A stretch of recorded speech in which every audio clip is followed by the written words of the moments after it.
समझ में नहीं आएगा। ईसाफ नीति जो है, ईसाफ की नीति के नाम पे जो कहानी किस्से हैं, या दुनिया में जितने कहानी किस्से हैं उनका सोर्स क्या है? जातक कथा है। जातक कथा कितनी है? 547। कितनी है? 547। सबसे छोटा जातक माने जातक कथा में सबसे छोटा क्या है? तीतर है। तीतर, तीतर। और सबसे बड़ा कौन है? हाथी। तो तीतर और हाथी डिस्टर्ब करते हो यार। तीतर और हाथी, ये दोनों के पैरों की तुलना की है। सारे जानवरों के पैर काय में समा जाते हैं? हाथी के पैर में। तो अब एक तीतर जातक के ऊपर मैं चर्चा कर रहा हूं। क्या हुआ? एक बार में एक बंदर, एक खरगोश, एक बंदर, एक खरगोश और एक हाथी और एक तीतर, ये सारे दोस्त थे। तो उनकी एक मीटिंग हुई और उस मीटिंग में क्या हुआ? हाथी जो था वो तो शरीर से बहुत बड़ा था, विशालकाय प्राणी। तीतर बेचारा इतना सा पिद्दा सा, हाथी के तो पैर के नीचे पता भी नहीं चलेगा कहां गया। तो उन लोगों ने मीटिंग ली और बोला कि भाई हम लोग जो है, हमें दोस्ती भी है, मित्रता भी है, लेकिन हम लोग एक दूसरे को मान सम्मान करें, तो इसमें ये बताओ कि सीनियर कौन है, जूनियर कौन है। तो कहानी शुरू हुई। तो वहां पर एक बोधि वृक्ष था छोटा सा, जैसे यहां लगाया है, एक बोधि वृक्ष लगाया है धरना की जगह में, ऐसे एक बोधि वृक्ष वहां पर था। तो बोधि वृक्ष काफी बड़ा था। तो पूछा हाथी से, तो बोला भाई मैं जब ये बोधि वृक्ष छोटा था ना, तो उसके ऊपर से मैं जाना आना कर रहा था। ठीक है, ये जो पीपल का पेड़ है इसके ऊपर से मैं जाना आना करता था, मेरे टांगों के नीचे से ये पेड़ दिखा, इतना छोटा था, मैंने देखा था। फिर खरगोश से पूछा, तो खरगोश बोला मैं तो इसके बैठ के पत्ते खाता था नीचे बैठे बैठे, माने उसने वो पेड़ को भी बहुत छोटा देखा था। फिर वो बंदर से पूछा, तो बंदर बोला मैं तो बहुत सालों से इसके ऊपर चढ़ के उछल कूद कर रहा हूं, खा रहा हूं। फिर वो तीतर से पूछा, तो भाई तीतर बोलता है मैंने यहाँ पर वो जो है, मैंने यहाँ पर अपना वो टट्टी की थी जिसमें से ये पौधा निकला हुआ है।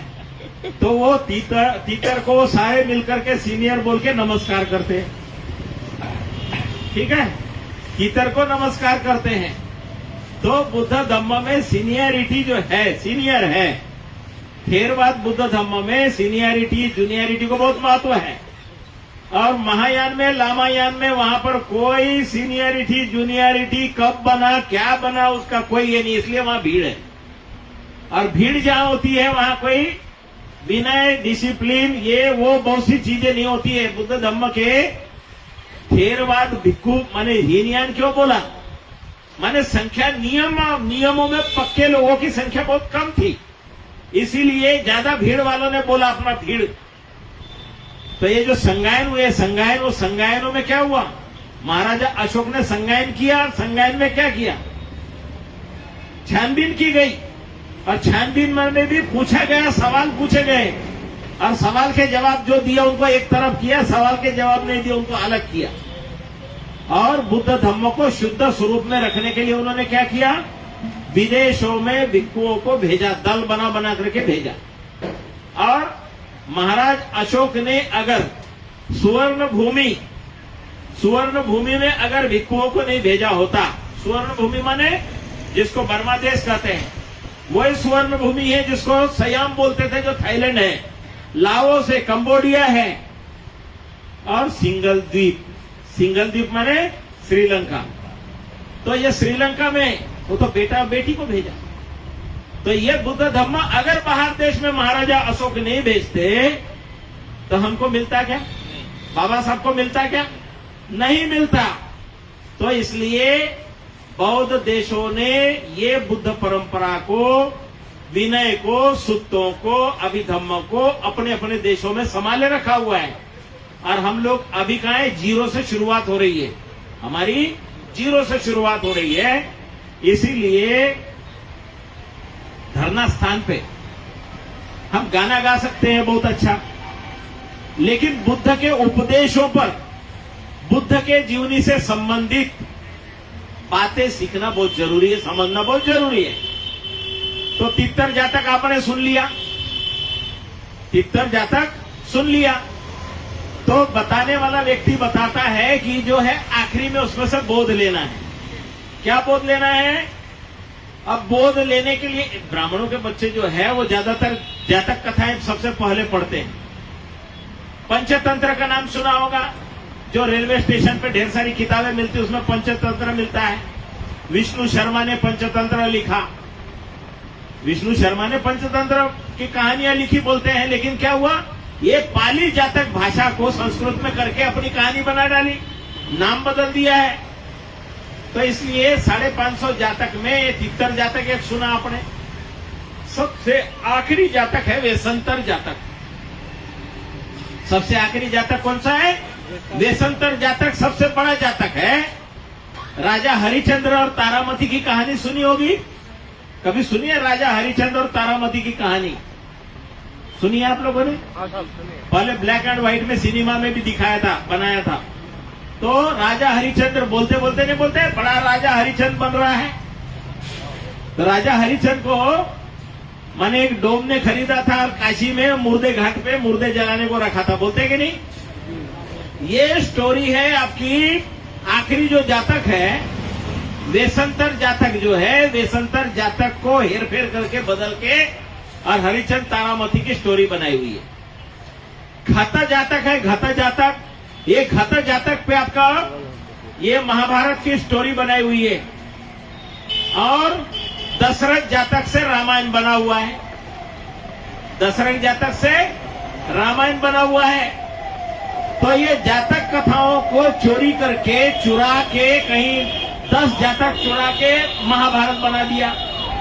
तो इसलिए हमें जड़ मालूम चाहिए, और जड़ों को पता कहां से चलेगा? पाली भाषा नहीं जानोगे तो जड़ों तक के नहीं पहुंचोगे। तो पाली भाषा माने पाल के रखी। पाल के कैसे रखी? पेट में पाल के रखी, माने कंठस्थ करके रखी।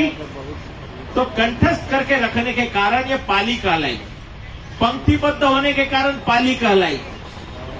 तो ये पाली भाषा क्या है? मागधी है। कहाँ की?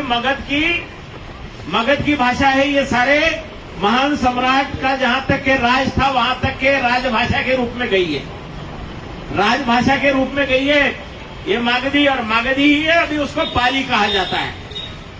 मागधी, अर्धमागधी जैन धर्म के और बौद्ध धर्म के जो ग्रंथ है, जैनों के आगम और बौद्धों का त्रिपिटक, इसकी मूल भाषा क्या है? पाली है। तो जातक कथा वेशंतर जातक माने राजा हरिश्चंद्र की स्टोरी मोटा मोटी बता दिया। सुनसुमार जातक आपने कभी सुना होगा। सुनसुमार माने मगरमच्छ। मैंने शायद आपको वहां धरना, अपना भूख हड़ताल चल रहा था, वहां कुछ सुनाया था।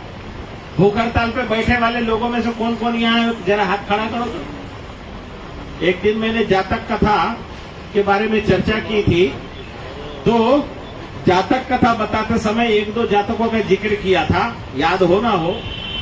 तो सुनसुमार जातक माने मगरमच्छ। वो मगरमच्छ जो है वो ऐसे गंगा किनारे लेटा हुआ था, और उस समय नदी में पानी वानी भी बहुत कम हो गया था, एक धार बह रही थी। और उस समय बोधिसत्व ने जन्म लिया था, काय में? बंदर के योनि में। बहुत बंदर, गोरा माने बढ़िया सा बंदर था, बहुत सुंदर बच्चा था, उछल कूद कर रहा था। और ये मगर ने पत्थर समझ के ऐसे लेटा हुआ था, कहा नदी के धारा के बगल में। और काय के लिए बैठा था? वो लेटा हुआ था कि ये बंदर आएगा ना, मेरे पीठ पर से चढ़ के जाएगा तो मैं उठा के इसको धारा से लेके चला जाऊंगा। तो हुआ ये था कि वो मगरी माने मगर की बीवी जो थी वो प्रेग्नेंट थी, वो गर्भवती थी।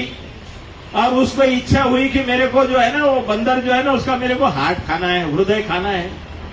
तो बंदर को देखा, बोला कि उसका हृदय खाना है मेरे को, तो उसका हृदय लेके आएगा ना तो ठीक है, नहीं तो मैं मर जाऊंगी, तेरा बच्चा भी मर जाएगा। धमकी दी थी। तो बेचारा मगर जो है वहां पे पत्थर जो बन के गंगा किनारे ऐसे लेटा हुआ था।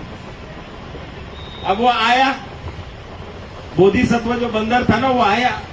आने के बाद उसने देखा रोज तो देखता था तो वहां प्लेन जगह थी, आज उसने देखा ये क्या चीज है, पत्थर जैसे ऐसे सिकुड़ के पड़ा हुआ है। तो उसने बोला मामा, ओ मामा। तो उसने आंख खोल के देखा, बोला कि आज मैं आपको गंगा पार कराऊंगा, मेरे पीठ पे बैठ जाओ। तो भांजा बैठ गया उसके पीठ पे। अब उसको उस पार ले जाने की बजाय वो दूसरी तरफ ले जाने लगा। तो बोला मामा किधर लेके जा रहा है? अरे बोले तू कोई मेरा सचमुच का भांजा थोड़ी है, तेरी मामी प्रेग्नेंट है और मामी को इच्छा हो गई है कि तेरा हृदय खाना है। अरे बोले मामा तू क्या पागल आदमी, अरे हम बंदर की जात, इस पेड़ से उस पेड़ पे उछल कूद करना पड़ता है, हृदय कितना नाजुक होता है, तूने पहले ही बता देता तो मैं वहीं से दे देता, वो पेड़ पे उतार के रखा है और मैं इधर आया हूं। तो उसको बोले चल गंगा के किनारे उस पार। तो लेके आया, जैसे ही लेके आया तो उसके मुंह के ऊपर में पांव रखा, वो आंख बंद हो गई, उसने ऐसे किया, वो जंप करके ऊपर चला गया पेड़ पे। फिर बोलता है मामा अरे बिना हृदय के कोई जीवित रह सकता है? तो चकमा दे दिया। तो चकमा देने के लिए मैंने बुद्धि का उपयोग करने के लिए, बोध सिखाने के लिए वो कथा है, जातक कथा। तो सुनसुमार जातक माने मगरमच्छ की कहानी, ठीक है। अब इसको मैं आधे घंटे तक सुना सकता हूं, लेकिन छोटी छोटी थोड़े में बताऊंगा, दो तीन कहानी से आप समझ जाओगे। एक बार में एक तालाब था, उसमें बहुत कमल थे, बहुत सुंदर सुंदर चीजें थी, बहुत, और ढेर सारी मछलियां थी। अब एक बार बगले ने देखा वहां पर एक केकड़ा भी था। वो केकड़ा उनका नेतृत्व कर रहा था। किसका? वो तालाब का नेता कौन था? केकड़ा। अब वो बगला आके एक आंख बंद करके उसमें पांव डाल के और खड़ा होके समाधि कर रहा था, समाधि। अब समाधि कर रहा है और गर्मी के दिन थे। अब पानी धीरे धीरे कम हो गया। तो बगला क्या करता है, धीरे आंख खोल के देखता है, बोलता है यहाँ ढेर सारे मछलियां हैं, केकड़े हैं, बहुत सी खाने पीने की बहुत सुविधा है, तो अब क्या करें? अब देखो धरने पर भी खाने पीने की सुविधा है, तो बगड़े केकड़े सभी आएंगे। कहानी से बोध लेना है आपको। तो वो आंख बंद करके एक पांव खड़ा करके और देखता है, इधर देखता है, उधर देखता है, क्या धीरे से बोलता है, देखो बगल में एक बहुत सुंदर तालाब है, वो तालाब में पानी 12 महीने रहता है और उसके अंदर में ना इतने सुंदर सुंदर कमल है, इतने सुंदर सुंदर छायादार वृक्ष है आसपास में कि वहां हमेशा तुम लोग जो है सुखी रहोगे, स्वस्थ रहोगे, समृद्ध रहोगे। तो होड़ लग गई सब में, मैं जाता हूं, मेरे को पहले लेके चलो। तो उसमें क्या था, एक काना मच्छा था, एक मछली थी जो काना थी एक आंख से। तो काना मच्छा जो है वो उसने बोला, पहले जाने के बारे में गड़बड़ी मत करो, मैं पहले जाके देखता हूं कि असलियत में तालाब है कि नहीं है, वहां फूल कमल है कि नहीं है, बढ़िया पानी है कि नहीं है, पेड़ पौधे है कि नहीं है, छाया है कि नहीं है, हमेशा के लिए हम वहां जीवित रहेंगे कि नहीं रहेंगे, मैं देख के आता हूं। सारे खुश हो गए, सब मछलियां जंप करने लगी, डांस करने लगी, केकड़े वेकड़े भी नाचने लगे।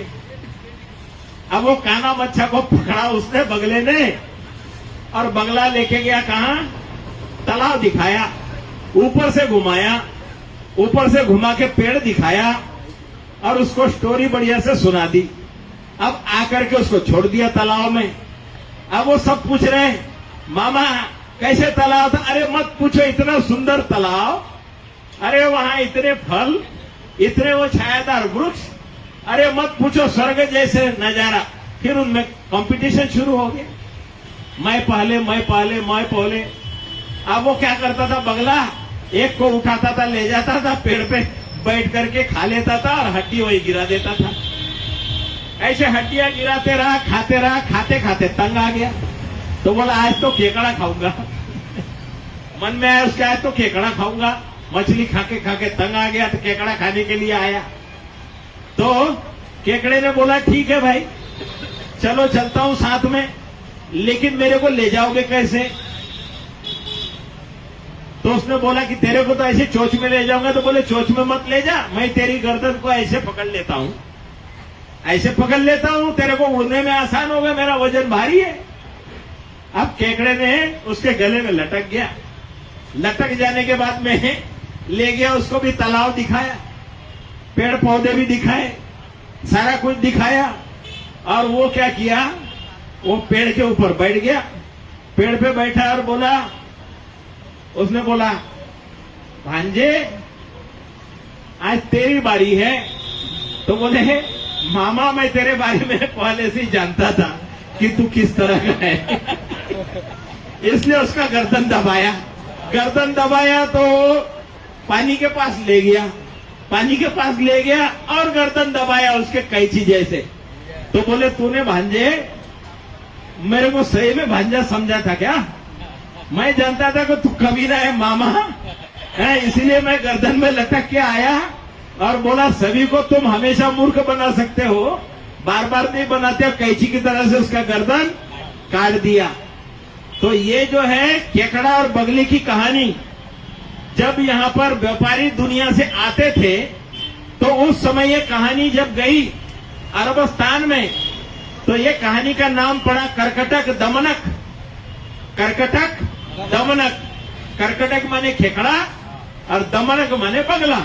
तो कर्कटक और दमनक की कहानी गई, वो ईरान में पूरे के पूरे बुद्ध धम्म गया है। बुद्ध धम्म जाने से पहले पहले कहानियां गई है और पूरा अरबस्तान इतना बुद्धमय हो गया, इतना बुद्धमय हो गया, इतनी मूर्तियां बनी, इतनी मूर्तियां बनी कि मूर्तियों से ही अरबस्तान बर्बाद हो गया।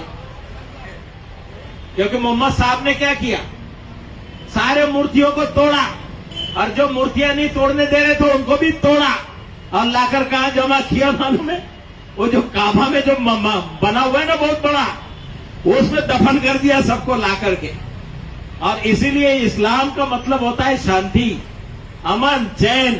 तो इस्लाम में मूर्ति पूजा खत्म कर दी, क्योंकि मूर्ति पूजा से वहां डूबा था। तो इसलिए बहुत सी बातें जो है, अरबस्तान पूरा का पूरा बौद्धमय था। और दुनिया के सामने कब आया, जब बामियान की गुफाएं तोड़ी गई, तब पता चली कि दुनिया की सबसे बड़ी ऊंची बुद्ध की मूर्तियां कहाँ हैं, बामियान की घाटी में है। तो इस्लाम का मतलब है शांति, अमन, चैन। शांति, अमन, चैन। ये बुद्ध का धम्म जो है शांति, अमन, चैन के लिए है। और बुद्ध का धम्म 2500 साल पहले इसने शांति, अमन, चैन का काम किया। उसी में से इस्लाम आया। इस्लाम के बाद क्रिश्चियनिटी आई। तो पहले दादा आया, फिर बेटा आया, फिर पोता आया है। तो इसका बहुत बड़ा इतिहास है। इसीलिए हिंदू मुसलमान ये वो गाली गलोच न करके उसको इस स्वरूप में देखे कि हमारे पुरखों के माने पुरखे बुद्ध है। और बुद्धों के भी अगर परंपरा देखे तो कहां तक चले जाओगे, हड़प्पा मोहनजोदड़ो तक चले जाओगे, क्योंकि 28 बुद्धों का ये सारी श्रृंखला है। और बोधिसत्व सुमेध ने संकल्प किया था ना, तो बोधिसत्व सुमेध से शुरू होता है दीपांकर बुद्ध।